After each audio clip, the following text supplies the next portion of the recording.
Hey, what's up, guys? I'm back, and I'm actually going to review Spider-Man: No Way Home. I literally got back about 20 minutes ago. Started setting up my equipment and things like that, putting the dogs away and all that, so I won't be interrupted. And I have to say, it is one of the best comic book movies of all time. It is right now, I think, probably the best Spider-Man movie that I've ever seen, animated or otherwise. Yeah, I cried for literally like 45 minutes. I when I was making my way down the stairs of the theater, I was, my legs were shaking. Like, holy crap! I haven't cried this much since like I got dumped in the seventh grade. Like, it was insane. I don't know. It's a near perfect movie for me. I think like a near perfect movie. The pacing, the dialogue, the character interactions, like the score, the visuals, like the cinematography, everything was top tier. You know, um, you could say some of the things in the film could have been gimmicky, could have just been fan service, and they could have just written, on fan service alone, and it would have probably been a decent movie. But you could tell that the director, the writers, the whole team behind that movie decided no, let's not ride on, you know, gimmicks and fan service and all that stuff, and let's actually put the work into the movie, into the characters, into the conflicts, and they did it, and it shows, and it worked.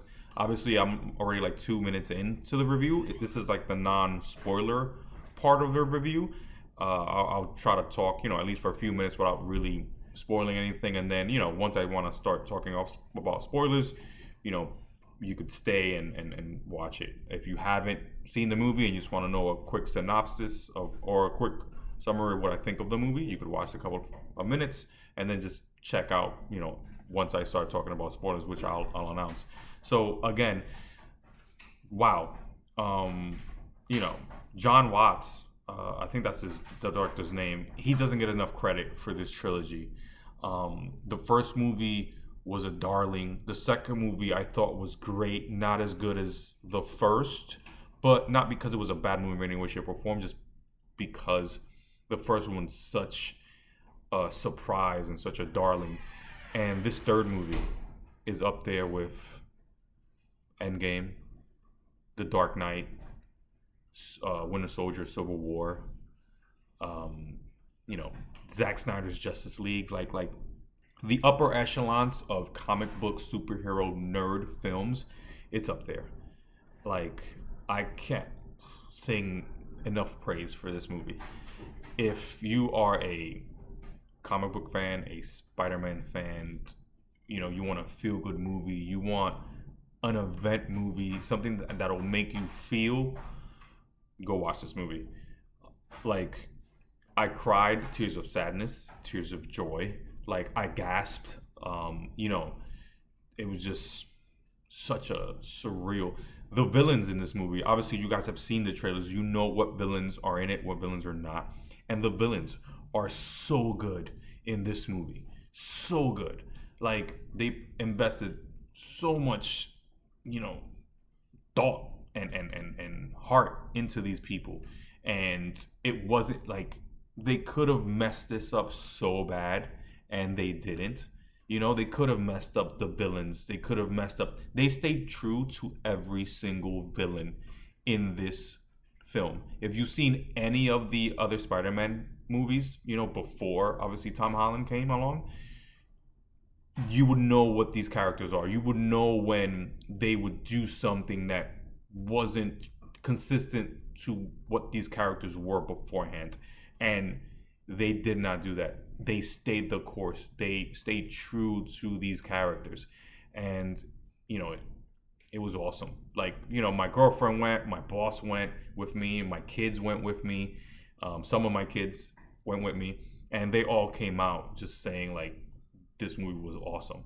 Even one of my kids who could care less about superhero movies, period. She was like, "Oh yeah, this is pretty good," and it was amazing. So I'm already 5 minutes in. I'm going to start talking about spoilers right now. So if you haven't seen the movie, please, stop, go watch it, go enjoy it. Try to watch it as soon as you can to kind of avoid spoilers on the internet because it is crazy right now. And come back and watch what I talk about spoiler wise. Anyway, so spoilers. First thing, Daredevil comes in like 15 minutes in, 10 minutes in maybe, and it was awesome. Like when I saw that, and like I said, earlier, I cried for like the last 45 minutes of the film nonstop. It was just, I cried so much that my contacts popped out, and I had to readjust mid movie, and Daredevil comes out maybe like between 10 and 20 minutes of the film being, starting, and it was great. It was great. He didn't do much, but the fact that he was in there, and he exists because the MCU shows on Netflix kind of are and kind of aren't in the MCU universe. It's kind of like in this weird space closer to the MCU in connection terms than Agents of S.H.I.E.L.D., because they kind of try to distance themselves from that show. But, finally seeing him there interacting with Spider-Man, interacting with Happy and Aunt May and all that stuff, and saying, yeah, I'm a lawyer and I'm gonna, take care of you. It's pro bono, don't worry, blah blah blah. And he's like, oh, why are you doing this for free? And he's like, oh, don't worry about it. And someone throws a brick into Spider-Man's house, and he's the one who grabs it like with insane reflexes, even before Spider-Man gets to put his hand on the brick, and everyone just looks at him like, what the hell was that? And he's like I said, I'm a really good lawyer. You'll be fine. None of these charges could stick. Just go on living your life. And that's when like this, you're in for a hell of a ride. Because I went into the movie thinking Daredevil was going to be an end credit scene. My thoughts were that he was going to have to deal with this legal ramification, try to fix it with Doctor Strange. Bad guys come, he has to focus on the bad guys, not the law. Takes care of the bad guys, and then has to go back to dealing with the law, and then that's when you see Daredevil in the end credit scene. That is not what happened. They threw him like immediately. So I'm like, holy shit, if they throw this guy first 20 minutes into the movie, like, what else do they have in store for us, Obviously, there were leaks, there were rumors and all that Andrew and Toby were going to be there. And we all knew that they were going to be there. I was under the assumption that they were going to get there at a different point in the movie. The way they were introduced into the film with the characters, I thought was amazing. Like, immediate tears. I could not stop crying whenever I saw these people, and again, the same way they stay true to the villains, they stay true to the characters, the mannerisms, the way they talk, their personalities, how they're different, because they were all different in their own way. And Tobey Maguire was like the older, calm, sincere, kind, gentle Spider-Man, kind of hunky-dory, because that was kind of the vibe that they were going for that trilogy, the more like 50s kind of film and comic book adaptations. That's what they were going for, and he still has that. You see him have that kind of energy and interact with current time, superheroes and dialogue and stuff like that, and that was pretty cool. You have Andrew Garfield being the witty, kind of erratic Spider-Man, and that shines through. And then you see Tom, interacting with them, and just the questions that they ask each other, and you kind of see a glimpse into where their life went, after their films ended, which I thought was amazing. You see the villains interacting with the Spider-Mans when they see them, and they notice that they're plucked from different times, which I thought some people might have not noticed. And I'll kind of explain that. So you have Green Goblin, you have Doc Ock from the Tobey Maguire, universe. But Doc Ock sees Green Goblin and says, hey, you're supposed to be dead. Like, you've been dead for years. Which means they're from the same universe. But they were plucked from different points in their timeline. And later on in the movie, all the bad guys start to explain when they got pulled from their universe, and they were all um, at points where they were going to murder Peter Parker or getting close to defeating Peter Parker, which is all at different points in the films. And you see when the older Toby sees Doc Ock, and Doc Ock sees him, and he's like, "Oh, you've matured," because obviously it's been a very long time that he's seen him, because Toby, they didn't de-age him at all. They purposely left him, older than the rest of them. You see Andrew Garfield kind of talk about his time after Gwen died, and how he stopped being Spider-Man because of the violence that he was causing. He was fighting crime off of anger and hurting people, and he had to stop himself. And I thought that was very, important.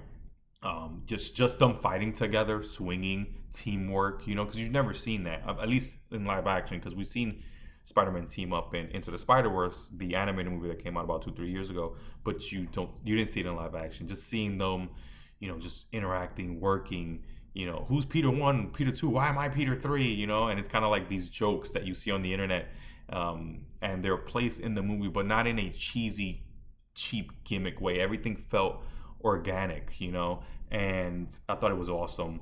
A big scene that I thought was great was MJ falls, and you see her falling, and Tom Holland, Spider-Man, tries to save her. He gets hit with the glider, but then Andrew Garfield goes down, and you could see in his head, like, I can't save her with my web because she might hit the ground, or she might hit something that's not the safest way to do it. And he pushes himself or propels himself down to be able to catch her, and then slow both of them down with his web.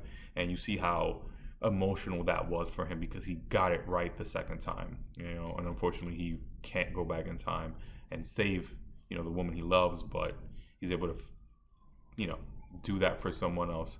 The ending I thought was heartbreaking. Something I forgot almost to skip over, but Aunt May's death was so heart-wrenching. Like, her talking to him before she passed, or before she collapsed, I thought was a very powerful scene. And then the death scene, oh my God, was so earned and respectful of the characters, and what she meant to him as a character, as a superhero, as an adopted son for the franchise. I thought was great. I thought the death scene was handled beautifully. And then the ending, him having to wipe himself from basically everyone's mind, not only the fact that he's Spider-Man, but the fact that he even exists, I thought was crazy. And how they're going to handle that in the next couple of films, I thought was a good ending. Was heart-wrenching. And then you see when he sees them again to try to get coffee and try to introduce himself and say, "Hey, I'm Spider-Man. These things happen to save the world, but I came back to introduce myself," like he promised he would. And then he kind of sees that their lives are, quote unquote, better without him in it, and he's making the sacrifice to not come back into their life so that they could have a better life. And you see that kind of maturity in him.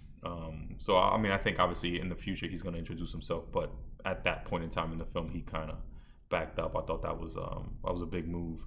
I thought that was big. Thought it was pretty great movie overall. I think I'm done with the spoilers. I want to talk about the end credit scenes, actually. So the first end credit scene is with Eddie Brock, played by Tom Hardy, and you see him still in Mexico, trying to figure out what's going on. Everyone's not everyone, but there's a bartender filling him in on what's going on or what happened and the kind of universe he's in. And then he's like, "You know what? I'm gonna go see Spider-Man," or whatever the case is, and he gets sent back. So obviously you see he got sent to this dimension for whatever reason, and he gets sent back. Now, I can't stand that version of Eddie and that version of Venom. I was a little excited just to finally see Venom, the potential of Venom and Spider-Man actually meet and fight and things like that.